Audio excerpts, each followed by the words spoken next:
welcome to another episode of Scott Fox After 9. I really appreciate you checking into this episode. I did a special report earlier, and the reason I did that and I dropped that episode as a standalone is because I want to make it real easy for people to listen to. I'm really worried about what's going on here in Canada right now, and the sovereignty movement is not just speeding up, they're actually negotiating. And, you know, that's not uncommon.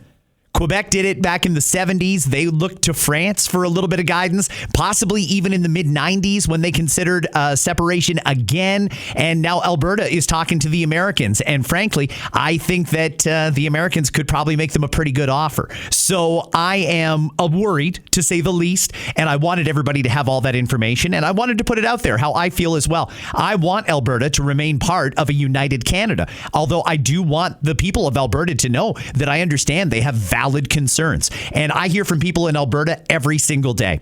Today's episode, this one, the regular episode, this is your Listener DMs Friday episode. So today, I'm going to be reading messages that have come in to me throughout the week, and I'm going to respond to them the best I can. These could be comments, they could be questions, they could be stories, and what have you. My only ask when you send in something for Listener DMs is that you keep it brief, and if you want to remain anonymous, make sure you say it in the DM that you want to stay anonymous.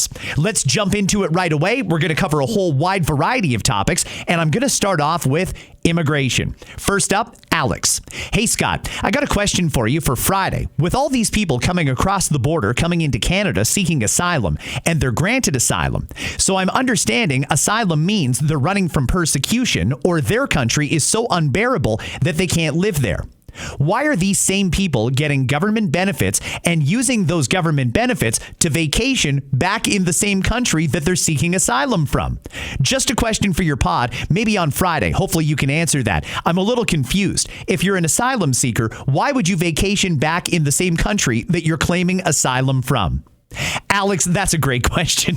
And it's actually kind of ridiculous, but I'm of the belief that a lot of the people who come to Canada claiming asylum really don't have a bona fide asylum claim. The problem is there's so much administration and red tape, and Canada doesn't really seem to be taking it all that seriously anyway. We don't even have a person at the border that they meet. They just go up to a machine, fill out a couple of forms, and bam, they've got temporary asylum here in Canada. I find it very frustrating, and it does show that we aren't taking it seriously because once they get in and they have that asylum claim, they have access to the Canadian social safety net despite having never paid taxes in this country. The fact that they would go back to the country that they're claiming asylum from just goes to show that they really don't have a valid asylum claim. They're just taking advantage of us, in my estimation anyway. Alex, that's a great note. Thank you. The next one is anonymous. Scott, I heard a story this week and I thought you might like to hear it.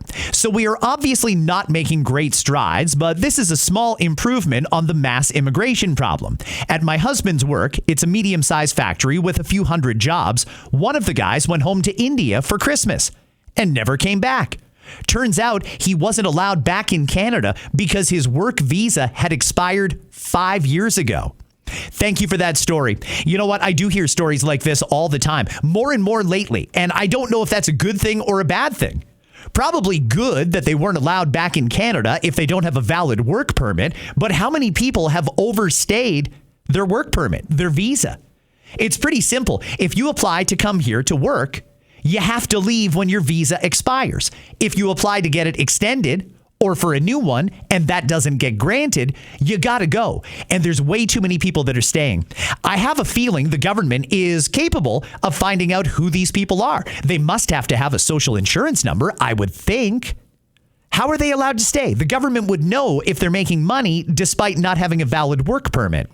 Maybe our system isn't set up right. Maybe the CBSA has too much else to do, but that's very frustrating that there are people here and working, taking up a job that a Canadian could have, and they're not supposed to be here. Thanks for sharing that.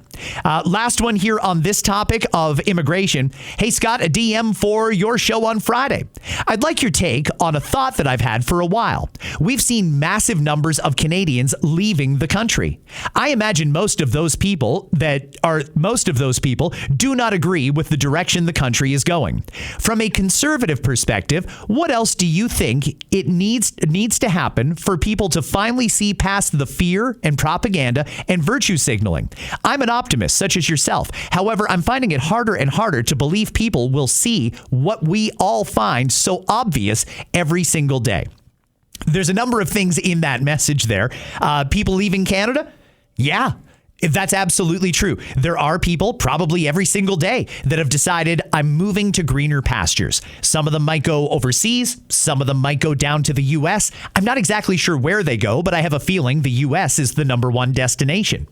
There's a lot of people who look south of the border, and I'll use the U.S. as the primary example. They look south of the border and they see a cheaper cost of living. They see stability. They see what is on the horizon for Americans. In all likelihood, they won't be paying income taxes for very much longer. And they've already cut taxes substantially in that there's no taxes on tips and overtime wages and things like that. So a lot of people are making the jump because Canada has become very unaffordable. Does it have anything to do with virtue signaling and Canada's current position on many social issues? Maybe. Maybe there's some people who actually want to stay because of that. It's hard to say. It depends on the individual. Everybody's got to make the right decision for themselves. One thing I can tell you on that topic is my son did leave Canada. He is a STEM graduate. He has a degree in a very good field. He is now living and working in America, and he's got a great place in a major city, downtown metropolis area, and he's paying under $1,000 a month for rent in a nice condo. I have to think that same condo in, say, Toronto, Montreal, Vancouver, Calgary would probably go for north of $2,000 a month. He's thriving down there. And there's a lot of people who are looking for a way to get south of the border. And I think that kind of follows up on the sovereignty episode that I released before this one. There's a lot of people who aren't getting from Canada what they want or need from Canada, so they're looking elsewhere to try and get that. I understand it. I mean, you got to do what's best for you. I'm not encouraging anyone to leave, but hey, if you're considering it, I'm not going to shame you for doing that. Again, you've got to make the best decision for you. Thank you for those on immigration. Now I'm going to move on to the GST rebate that was announced earlier this week by the Prime Minister. First up, a note from Annie. For listener DMs, what are your thoughts on the Liberals increasing the GST rebates? Who is this actually helping? I haven't received a GST check since I was in high school and university, early in my career. Nice to help people that make less than $60,000, but do the rest of us not buy groceries? These things always make me laugh because the government always forgets about us. Annie, that is such a great DM. The middle class is the audience that I try to talk to and try to stick up for every single day, because you're absolutely right. It does feel like we get forgotten about. To assume that everybody who makes over $60,000 a year is doing just fine is completely reckless. What are my thoughts on this GST rebate? First off, it's not nothing. Just like I said the other day, it is some extra money. And you know what? Every little bit helps. There's a lot of people struggling right now. I think, though, for the massive hit that this is going to be to our economy, I think it would have made a lot more sense to just not take that money from us in the first place. Or we should be looking at things that'll permanently bring down the cost of food. For example, let's cut the GST on food altogether. Whether it is raw at the grocery store or it's cooked in a restaurant, no food should be taxed. When we had that GST holiday that Justin Trudeau brought in, I thought that was great. And I think restaurants really liked it because people's dollar went further, and I think they were far more likely to go out. I think we need to look at broader ways that we can help people with the incredible cost of living right now. Food is one of the top ones. This GST rebate is going to help some people. Taking the tax off food altogether would go a lot further. And I also think we need to cut some of the reasons that food costs are so high. The industrial carbon tax is one of them, and all of the hidden taxes at the grocery store. I think we've got to cut those too. I happen to think that Pierre Poilievre is right on this topic in that we shouldn't be taxing food in any way. Let's make it more affordable for everybody. We don't need to charge the fees that we're charging. But great message. Thank you very much, Annie. Let's move on to the next one. From Jason. Hi. So the grocery rebate is a joke.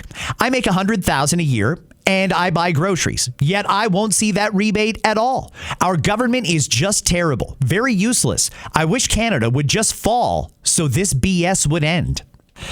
I'm sorry. I can tell, obviously, you're frustrated. A lot of people are. And you know what? $100,000 a year isn't that much money. I know there's people who don't make $100,000 who would probably love to and think things would be great, but $100,000 a year doesn't go as far as it used to, and there's a lot of folks making more than that also need a little bit of help. Hang in there. Our government being terrible? Yeah, I don't know. I understand why you feel that way. Useless? I understand why you feel that way too. I wish Canada would fall so this would end. I don't know if I'm going to agree with you on that, Jason, but I sense the frustration, and all I can say is hopefully at some point soon, common sense will prevail. One more on the GST rebates. This one from Melissa. Hey, Scott, you know what really grinds my gears? When Carney comes out and announces this new GST grocery BS and acts like the only people who are suffering are the low-income people. F off. The middle class who don't get anything for rebates and handouts, but pay all the taxes. We still need to eat and feed our families too. Where's our help? You know what I get for rebates? A $67 child tax credit each month. WTF? Is that helping me? Meanwhile, I'm paying $150 a week in gas, $250 a week in groceries. Half my paycheck is gone because, God forbid, I work full time and don't sit at home collecting social assistance. I am so fed up, and these announcements are tone deaf. It's a slap in the face to people who need help, but are always excluded. Okay, I'm going to suggest that if there's anybody in Ottawa or anybody in government listening, the middle class is not happy. They're a fed up demographic because, much like people in certain provinces, the middle class gets taken advantage of.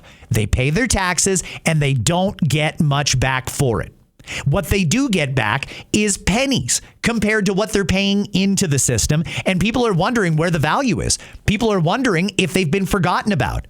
Ottawa, in particular, but also the provincial governments, you need to start addressing the real and serious concerns of middle-class Canadians coming out here and trying to buy their vote in advance with these offers of you're going to get a little bit of extra money every month. It is a slap in the face. Bring the prices down for everybody. That's the only way to make this fair, particularly for the taxpayers who are funding this entire operation. You guys got to get it together there. This one is from Marie. Hey, Scott, just finished today's pod.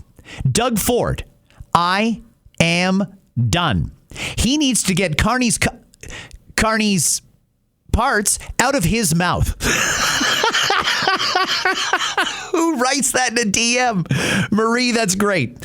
Ford needs to stop blaming Trump. Quit fighting with the other Canadian provinces over stupid stuff like Crown Royal. I'm done with the guy. Thanks for keeping us informed of our failing country and province. Marie, you know what? I mean, I probably could have picked a dozen different messages for today, specifically about how fed up with Doug Ford people are. I hear it every single day. He must have some internal polling or something that tells him he's doing great, or maybe he's thinking that something's going to happen and he can just sail off into the sunset on a high note. I don't know what the strategy is, but whether they're conservatives or liberals or what have you, there's a lot of people who are getting real tired of Doug Ford not focusing on provincial issues, sticking his nose in places where it really doesn't belong anymore, and frankly, propping up the wrong guy in some people's estimation. Doug seems to be for all of the things that Pierre Poilievre is promising, yet he sides with the Prime Minister, and that seems to be a major sticking point for a lot of people. Thank you for that message and for a good laugh. This one's from Brian. Scott, I sure wish Doug Ford would show the same kind of support for Pierre Poilievre that he shows for Mark Carney. We got fooled and we got stuck with an idiot. You are right. He's done some good things, but man, is he going downhill fast. Yeah, I mean, for my listeners at Queen's Park, and I know there's quite a few of you there too. I don't know, maybe you guys do have some internal polling that says Doug Ford's on the right track. I can tell you that anecdotally, what I hear from listeners every single day is absolutely zero positive. People thinking about some of the good things he's done in the past, and they don't see anything good happening now. And there's a lot of people that really want the premier to start focusing on issues the premier is supposed to deal with. Healthcare, education. Where are the supports for families dealing with autism? All of these things that the province is supposed to be focused on, and Doug Ford seems to want to talk about anything but those things.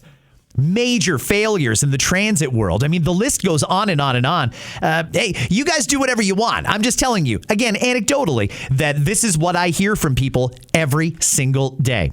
I'm going to leave the rest of the Doug Ford ones because I could go on for a while here, but I don't think it's going to be anything new, just general grievances and people unhappy with the way Ontario is going. On the topic of a horrible set of crashes that happened earlier this week in Kitchener, Ontario. I got a number of messages from the Waterloo Region area this week, and I love that. So thank you very much if you live in Waterloo Region and listen to Scott Fox After 9. I was on the radio there for many years, and it's great that that audience has stuck with me. So thank you. I appreciate the hell out of you. This one is anonymous. Scott, this is bothering me on several levels. Earlier this week, 2 vehicles went off the same overpass in the Kitchener-Waterloo area. Police say one driver went up a snow embankment over the concrete barrier and onto the highway below. A 36-year-old woman from Waterloo was killed. What's chilling is this. A cab had already gone over the same embankment earlier that day and survived. The police reopened the road. Then later, someone else went over and she didn't make it. Police also said snow had built up along the barrier wall because plows couldn't push it over the wall. The hard-packed snow essentially turned that barrier into a ramp.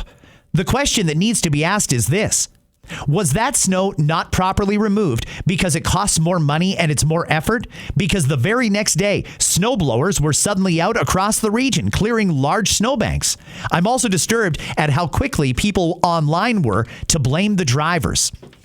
That's a real tragic situation, what happened there, and it seems like a bit of a freak accident, but I understand how it happened. We got a lot of snow, and the plows on their first few runs, just trying to keep the roads clear, they pushed it up against the wall, the concrete barrier. Sometimes you see them in a median, sometimes they're at the side of the highway. This particular place is called the flyover for Highway 8. That is where you get off the expressway and onto the highway that eventually takes you to the 401. It's a big ramp that goes over the highway. Well, the problem here is with the snow packed up against the wall, if cars got too close to it or they couldn't navigate the turn properly, or slid into the wall, they went right over the edge. And it happened once, and the driver was okay. Why on earth would police reopen that so that a woman could go over it again later the same day? This happened twice in one day, that a car flew off the expressway down onto the road below. And that second person didn't make it. It's a really tragic story. Why did they leave it snow covered? Why did they reopen it before that snow was removed? Those are great questions, and I think that that's probably going to be a question for the city, the region, maybe the OPP. I'm really not sure who made that decision to reopen the highway, but I will say it is a critical stretch, and without that piece of highway open, it probably would have been traffic gridlock in the area. Was it the right thing to do to reopen it? Well, in hindsight, clearly not. A woman died. I don't know what's going to happen there, but either way, lesson learned. When you've got those flyover style ramps, you can't pack the snow up against the median. Maybe you have to slow the speed limit when it's an icy condition. I don't know what the solution is. There are urban planners out there that could probably figure this out, but I'm going to suggest they should make that a priority. Next message along the same topic from Steven. Scott, I'm curious your thoughts on the tragic death of that woman whose vehicle drove off the flyover in Kitchener. I drove on that same flyover today, and it would seem the city or region learned their lesson because the snow was well below the barrier. It's unfortunate they didn't do that when the taxi drove off only hours before. Yeah, Stephen, I just finished talking about that. I don't know why they thought we should just reopen it, even with the snow there. We just saw what it did. Clean it up? Nah, it's fine. Leave it. I don't know what the attitude was or what the reasoning for it was, but very frustrating and obviously tragic. I have a feeling, though, that they're not going to make that mistake again. I think that this is going to be a serious priority, and maybe for those flyover type exits, maybe it's got to have a bigger wall to stop cars from flying off of it. I have no reason to think that these drivers did anything wrong but be in the wrong place at the wrong time. I'm going to move on to housing now. This one is from Anonymous and another message from the Waterloo region area. So again, thank you. Hey, Scott, I wanted to share a bit of insight related to the housing and building points that you mentioned the other day, specifically from my side. My brother-in-law works for the city of Kitchener in the water department. Last week, they were reviewing land that was recently purchased for residential expansion. The city has already moved forward with purchasing the land and lining up contractors to build and sell individual lots. But it turns out the water table wasn't adequately assessed beforehand. As a result, construction has now been put on hold due to insufficient water capacity. The current population has already stretched the existing supply, and planned new development can't be supported at this time. It highlights how critical infrastructure limitations, especially water, can impact development planning, and how this government just does a whole lot of talking and not properly assessing. Are you serious? This is new information for me. I did not know this. So they bought the land. They hired people to start developing it. It was actually in the works. And that's when they decided to test the water table and make sure that there was sufficient water? Come on. Seriously? It is remarkable how much our civil servants and politicians get paid. They make a lot of announcements and very little gets done. When they do things, we end up with issues like this. You as a taxpayer have a right to demand better. This is wasted money. If they're going to go ahead and develop this land now, where are they going to pull the water from? Are they going to build a pipe to Georgian Bay? Down to Lake Ontario? Can they maybe split it with Guelph? I have no idea. But wow. Talk about putting the cart before the horse. You'd think if you were going to buy land so that you could develop it, you would properly assess whether or not the water table can handle it. Crazy. Next message. This one is on the topic of ICE. It's from Zachary. Hey, Scott, I want to chime in on the whole ICE issue. As a registered Democrat, so I'm assuming here that Zachary is one of my American listeners. As a registered Democrat, I'm probably one of the few who feel that ICE is doing exactly what they should be doing. Should there be more trainings for them? Yes. Have there been terrible decisions made by them? Also, yes, but I do believe they're doing what's right. The hypocrisy from the left is crazy to me. You did pose a question. Why isn't there an outcry from states like Texas? To me, it's simple. Texas is a Republican state, so they probably don't care as much when it comes to deportations. Any blue state, on the other hand, is automatically going to be outraged, even if they agree with ICE, so they don't appear to be a traitor to their party. Anyway, sorry for the long message. I love your podcast. Zachary, thank you very much. The topic of ICE is a tricky one, and it's still very hot. You know, I can't really even go too hard at this because I know that there's impassioned people, and sometimes people are just programmed. They turn on CNN and now some of the Canadian networks who don't want to talk about the crisis that's happening in Surrey, BC right now, because, well, that would make the government look bad here, and they don't want to do that. They'd much rather talk about what's happening in Minnesota because it makes Donald Trump look bad. Listen, at the end of the day, as I've been talking about all this week, and if you haven't heard all of the episodes, most of them this week contained audio from senior Democratic leaders, Bill Clinton, Barack Obama, Hillary Clinton, Nancy Pelosi, Chuck Schumer, Bernie Sanders, you name it. They were all in the pod this week talking about the need to get rid of people that are not supposed to be in America, and with various states of force here. So listen, we all agreed on this at one point. The problem here is the Democrats absolutely hate Donald Trump and anything Trump does. Even if they have to compromise on their own values and principles, they will, just to try and own Donald Trump. The thing is, I think by and large, the American people support what Trump is doing. Last poll I saw said 60% of Americans want the mass deportations to continue. Now, I think there's a compromise here. I'm a big compromise guy.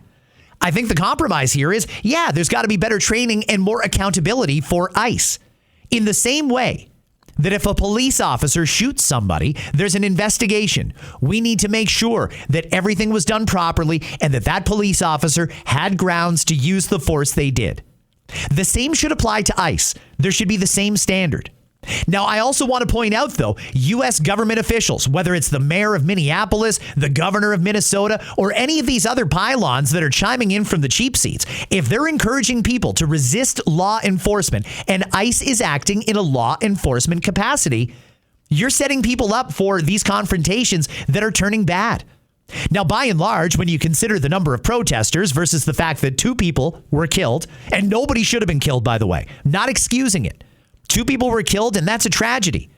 But none of that would have happened if they weren't getting in the middle of an active police investigation or active law enforcement operation. That's what I'll say. It was a law enforcement operation. ICE is doing the work that they were ordered to do by the federal government.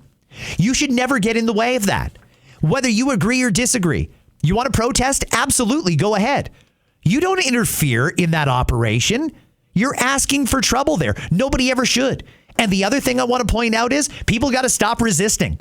Whether you agree or disagree with the fact that you're being detained, you can't resist arrest. Take whatever the cops give you. If they want to put handcuffs on you, take the cuffs. They want to stick you in the back of a police car, even if you don't think you did anything wrong. Clear it up with a lawyer or at the police station with other people around where cooler heads can prevail. Resisting is not going to get you anywhere. Resisting is not going to end this situation. It's going to make it worse. Everybody, stop interfering in active law enforcement operations. By all means, protest if you want to, but you don't attack your own people. Hey, by the way, when they're not doing ICE stuff, those are regular run-of-the-mill citizens just like you. Their job happens to have to put them doing that. But it doesn't mean they're bad people. That's their job. People in America who don't like the mass deportations, many of you being very hypocritical, I'll say, but not all, many. You're not helping by encouraging more people to get in the way of ICE or to obstruct them or obstruct law enforcement in any way. You got to stop. Dial it back. You got to deal with the people who made the decision. And the people who made the decision are the president and Congress. Deal with it the right way. Obstructing law enforcement is not the right answer. Resisting arrest, running, that is not the right answer, and it's going to lead to problems. Great message, though. Thank you for listening in America. Okay, let's move on. Next topic, blowing through it here today. And by the way, I don't know if I mentioned this off the beginning. In case I didn't, Anna is off today. She is getting LASIK done. Very excited for her. That is something that'll change your life. So I know that she's probably in no position to read anything right now, but she's going to feel great once her eyes heal up, and good for her. She should be back next week. On to the topic of the conservative leadership race. This one from Samuel. Scott, what do you think Pierre will win his leadership by? I think it'll be 87% in favor of keeping him, if not higher. Thank you. This weekend, the Conservatives are having their convention out in Alberta. There will be a mandatory leadership review that must happen after an election where the party does not form government. Will Pierre Poilievre stay on? I've talked about this a number of times. And my philosophy on this is very simple. The reason that the mainstream media in particular, and all their panels and pundits and all of the Liberal government and many others across Canada are arguing Pierre's got to go. He's terrible. He's unelectable. They're trying to get rid of him because they know he is a threat, and because they know that under the right circumstances, Pierre would absolutely become Prime Minister of Canada, and we would have a conservative government in Canada. There are other conservatives out there who could probably fit the bill. There are conservatives out there who probably could lead, but right now, the Conservatives are running on a platform that was created by Pierre Poilievre in consultation with his caucus, and Pierre Poilievre had the absolute best result for the Conservative Party in recent memory during the last election. The Conservatives are sitting in the opposition benches right now, not because of anything to do with Pierre Poilievre. The amount of votes that he got, the amount of seats he got, the popularity in the polls, all of that in any other scenario would have been enough for a big conservative majority government. The problem is not Pierre Poilievre. The problem is Jagmeet Singh completely ruined the NDP party, and I have a lot of reason to think that was part of his deal with Justin Trudeau. Singh kept Justin Trudeau in power for a long time, a lot longer than he needed to. That also allowed Singh to secure his giant pension. And now he's gone. He sailed off into the sunset, walking away as buildings explode in the background behind him. We've all seen the movie. Well, because Jagmeet Singh was so unpopular, the NDP collapsed. And what the Conservatives were not ready for, they knew Mark Carney was going to be Prime Minister. In fact, you can go back well over 2 years and find comments from Pierre Poilievre that the Liberals are going to try and bring in Mark Carney to run the Liberal Party. We knew that was a possibility and likely. What we didn't take into account is a complete collapse of the NDP. And normally in a 3-party race, it would have been a Conservative majority government. But now that it's a 2-party race, and we had no way of knowing that would happen, that the NDP would collapse the way they did, that so many people from the NDP would vote Liberal, now we're into a 2-party system, and that changes the game. You know, there were a lot of ridings that were decided by less than a couple hundred votes. We're not talking about thousands and thousands and thousands more people need to vote Conservative and not Liberal. We're talking a few hundred, a few dozen. It could be 20, depending on the riding, that need to change their vote.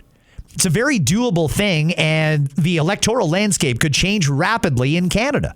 But there is a full court press, and I predicted this back in December, a full court press right now by the media and whoever else has leadership ambitions, and of course the Liberals, to try and undermine Pierre. Think about this, and I'll point this out one last time.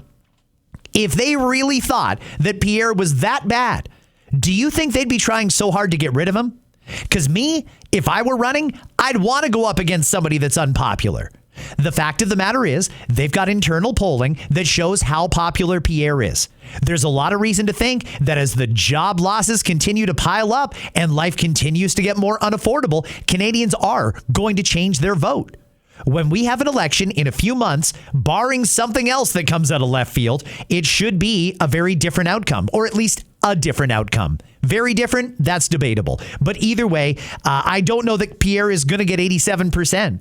I think there's people within the party that have their own leadership ambitions that are trying to undermine him. And we saw that in the last federal election with Doug Ford. I think that Pierre is probably looking somewhere around the high 70s, if I had to guess, but that's just a guess. It's also fair to point out, though, the people who vote in this leadership review are delegates from the various riding associations across Canada. These are people that are volunteers on the ground that knock on doors and hand out flyers and send out the emails and organize the fundraisers. These are people that worked very hard within the last year to try and get Pierre elected in the first place. I have a lot of reason to think the people that are going to the convention, the ones who are actually casting a ballot, are probably going to vote en masse for Pierre. I don't see him getting over 87% like you do here, Samuel, but I think he's going to do very, very well. And you know what? A win is a win. And it doesn't really matter how much you win by. Mark Carney is governing the entire country with less than 50% of the vote. So, I mean, whatever he gets, a win is a win. And I think that Conservatives should come together and unite and go forward under one umbrella. And that is going to be the Pierre Poilievre umbrella, and make a concerted effort to win government when we have an election, which will likely be in April. Last one that I'm going to read for today on listener DMs. This one is on the topic of earthquakes. There was another earthquake in Ontario this week. That is 3 in the last 6 months. Got a great message here from Simon. Hey, Scott, longtime listener from the Z1035 days. Thank you very much. By the way, I am back on Z1035. They've got me doing Sundays, and they move me around through different times, but generally I'm on Sundays from 10 a.m. until 4 p.m. on Z1035 in Toronto. He goes on to say, regarding the recent earthquakes, check out Stephen Burns on YouTube. There are direct coalitions with solar flares and the recent auroras and earthquakes. The magnetic field is dropping and moving away faster every year. It's a real rabbit hole. Check out Space Weather News Disaster Cycle, recent documentary on the pole shift theory. Pole shift theory. That's an interesting one. I haven't heard about that. I don't know if this is a conspiracy theory. I will look into it when I get time, but it's not very high on my list, Simon, to be perfectly honest with you. But I am interested in that, so thank you very much if anyone wants to look into that. Now, he goes on to say, with regards to your comments about making Niagara Falls into Las Vegas North, I worked on Clifton Hill for 15 years. At the end of my time there, I was a facility manager looking after food and beverage operations. The big problem with the falls is wintertime. The place is crazy busy from May until Labor Day. The next day, it's just buses of seniors. Then as soon as the cold comes, it's a ghost town all winter. Plenty of staff get laid off in the service industry for the winter down in Niagara Falls. It's hard to invest that capital when you only get your return on investment 4 months out of the year. Keep up the great work. I appreciate you being a voice of the middle class. I appreciate that, and I did not know that about tourism in the falls, but good to know. Friends, that's a listener DMs episode for this week. If you want yours on next week, shoot me a DM at Scott Fox on air on most social media platforms. I appreciate your time. Have a great weekend, and I will catch you back here Monday with a complete wrap on the Conservative Convention, highlights from Pierre Poilievre's speech tonight. If there's any surprises and Pierre steps down, you bet I'll be talking about it on Monday, and everything else that comes out of this weekend. Take care. I will leave you with the sounds of Pat James and The Whole Truth. Hey now.